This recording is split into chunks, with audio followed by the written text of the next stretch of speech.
señorita Paola Rosero, para un poco concretar. Un poco concretar algunas cosas que quedaron, que me parecen que es pertinente. ¿Cómo clínicamente vamos a sospechar o cuál es la diferencia entre una meningitis y una encefalitis? Ya, habíamos dicho que la meningitis y la encefalitis podría ser parecida, presentar incluso un síndrome meningeo, por ejemplo, la fiebre y la rigidez de la nuca, pero la diferencia con la encefalitis es que va a producir más trastornos cognitivos. Por ejemplo, también va a producir lo que es crisis epilépticas, crisis convulsivas, incluso va a producir trastornos en lo que es el habla, trastornos en lo que es el lenguaje, lo que es incluso la forma de comportarse, también habíamos dicho. Esa sería la diferencia, no solo signos de afectación, de infección o inflamación, sino aparte de daños cognitivos también. Entonces, como usted bien lo indica, el tema cognitivo, un poco para dejarlo claro, muy claro, es aquel paciente que estaba bien y de pronto comienza a tener trastorno en su comportamiento. Comienza a realizar actividades repetidas, comienza a hablar incoherencias, de pronto no duerme, de pronto tiene un comportamiento inapropiado. Entonces, en ese individuo, con ese comportamiento, dentro del diagnóstico diferencial es hacerle una revisión de electrolitos. Y también el tema de la neuroinfección, en este caso encefalitis, sería una de las posibilidades. Entonces, ahí está muy bien definido. En el 1, glucosa también podría ser, doctora. Y claro, electrolitos, glucosa, amonio, urea, todos lo que pudiera alterar su parte de su síndrome confusional, porque en ese momento lo que más va a resaltar es como un síndrome confusional agudo. ¿Ya? Y en cambio en la meningitis, cefalea, rigidez de nuca, fiebre. En encefalitis puede o no puede haber fiebre, no es una condición sine qua non. Mucho más frecuente cuando vemos en la meningitis, sobre todo pues el tema de la rigidez de nuca. Pero ustedes recuerden que también se sigue hablando, ¿no? De que si en los niños a veces no hay rigidez de nuca, que si en los adultos mayores a veces tampoco hay rigidez de nuca por la forma o ya la estructura de las meninges en ese momento. Entonces, al final, recordemos que en el encéfalo no hay una pared, ¿no? No es que está el encéfalo, lo que es parénquima, y la meninge está por otro lado. Todos son estructuras que están unas junto a las otras. Por eso, en ocasiones es mejor utilizar el término general de meningoencefalitis para que puedan englobar los procesos. No es tanto diferenciar, ¿es meningitis o es encefalitis? Si tenemos la rigidez de nuca, meningitis, no hay duda. Si tenemos el trastorno del comportamiento, probablemente fue encefalitis primero y luego fue una alteración meningea. Entonces, a veces es mejor englobar el término meningoencefalitis. Y luego, pues, determinar si es bacteriano o si es viral cuando es agudo y cuando es crónico, si es que es por hongos o por por tuberculosis, que esa sería la otra opción que hemos comentado, y que la meningitis tuberculosa también es parte importante en nuestra epidemiología. Entonces, por eso decía también, doctora, que era importante lo que es el tratamiento y la clínica, porque suele confundirse con otros trastornos, incluso psiquiátricos. Entonces, era importante para el pronóstico morbimortalidad. Así es. Entonces, eso con respecto a la encefalitis viral. También recuerden que cuando tenemos un proceso infeccioso que dura más de 4 semanas, ya eso lo consideramos una neuroinfección crónica, ¿no? Y esta neuroinfección crónica, dentro de las crónicas, lo que hay que ir a buscar son hongos o tuberculosis.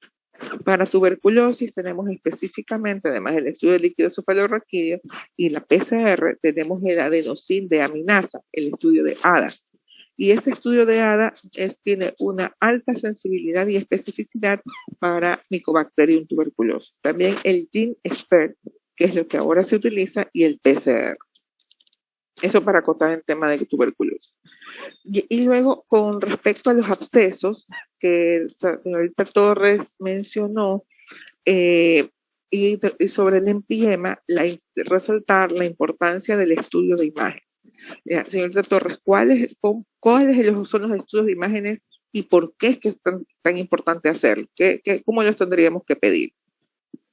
O sea, en sí, en el acceso va a ser lo que es la tomografía computarizada y la resonancia magnética craneal.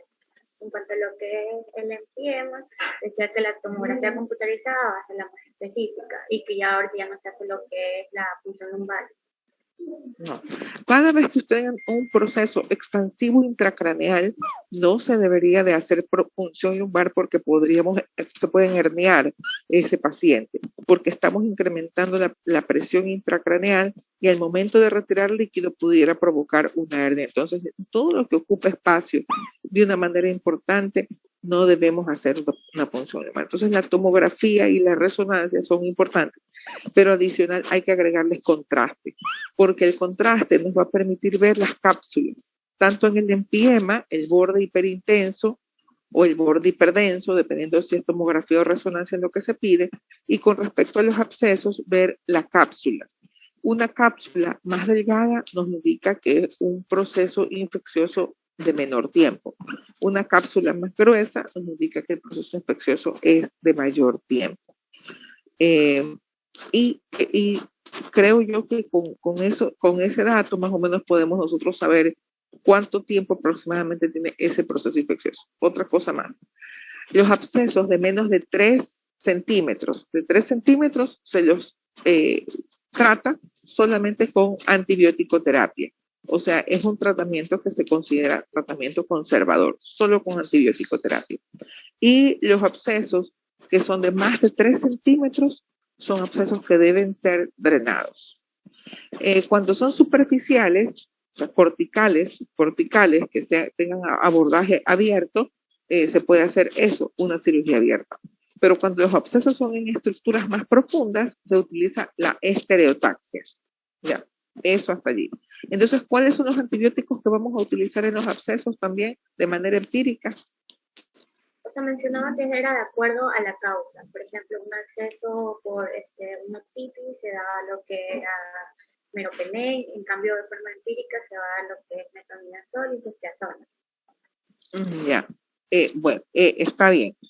Pero a veces nosotros no encontramos el foco primario, ¿no? Porque podríamos tener un absceso cerebral por un foco cercano al cerebro, sea nariz, sea oído, sean de pronto alguna otra estructura cercana a la cara, como puede venir un absceso desde distancia, tener un lugar en otra parte del cuerpo y que por vía hematógena se disemine. Un poco más raro, pero puede pasar.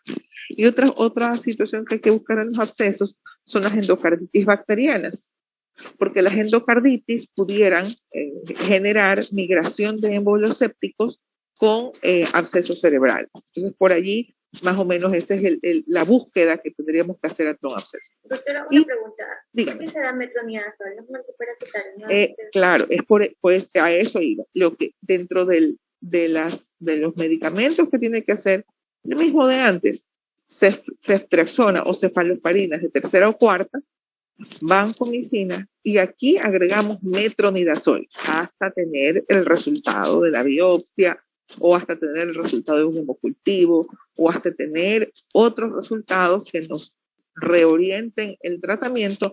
Aquí hay que darle metronidazol por los gérmenes anaerobios, ¿no? Por los gérmenes anaerobios, que son los que colonizan con muchísima frecuencia los abscesos cerebrales. Entonces, eso de manera general. Creo que no tengo por el momento ninguna otra cosa más que acotar. No sé si de pronto unos minutos para compartir, se me permiten para compartir la pantalla, para solamente revisar en resonancia cómo se ve una meningitis viral, una encefalitis viral. Un momentito. Ya le puse, doctora. Muchísimas gracias.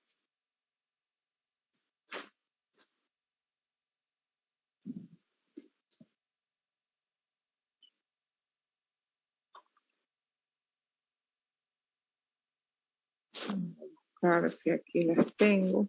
Un segundo. Parece que no.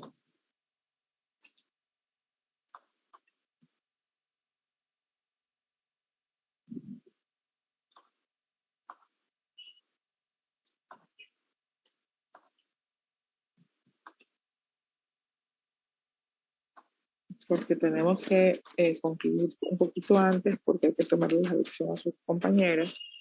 Esto de aquí me parece a mí que sí es algo que no debemos de tener presente.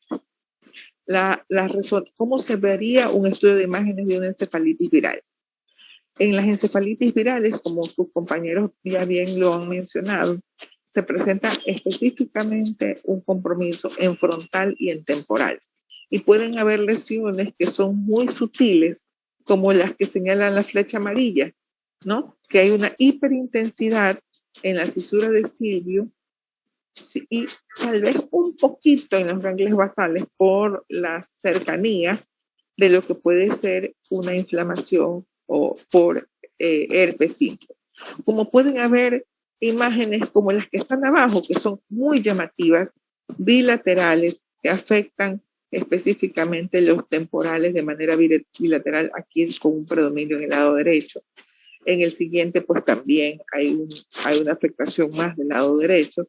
Y estas lesiones hiperintensas se las ven en dos secuencias, en FLAIR y en T2. FLAIR y T2. ¿Cómo vemos esto en T1? Como se ve aquí, hipointenso, como se ven los infartos. La única diferencia, pues, es que no es de un territorio vascular y que el cuadro clínico no es compatible, porque no es un déficit neurológico focal, sino que es un cuadro clínico compatible con un trastorno del comportamiento, tal vez con febrícula, es decir, que más nos orienta hacia el tema de encefalitis viral. Entonces, ¿cómo lo vamos a ver? En T1 hipointenso, en T2 y en FLAIR hiperintenso. ¿En qué localizaciones? Temporal en el 80% y frontal en el otro 20%.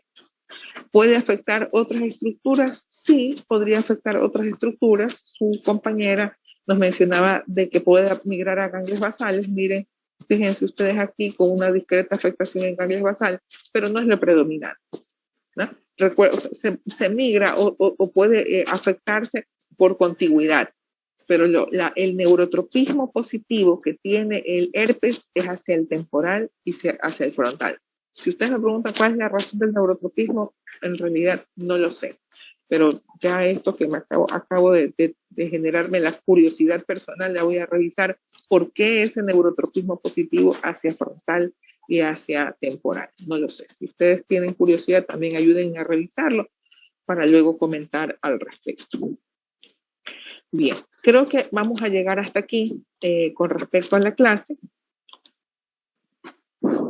Sí, vamos a llegar hasta aquí con respecto a la clase y voy a tomar la lista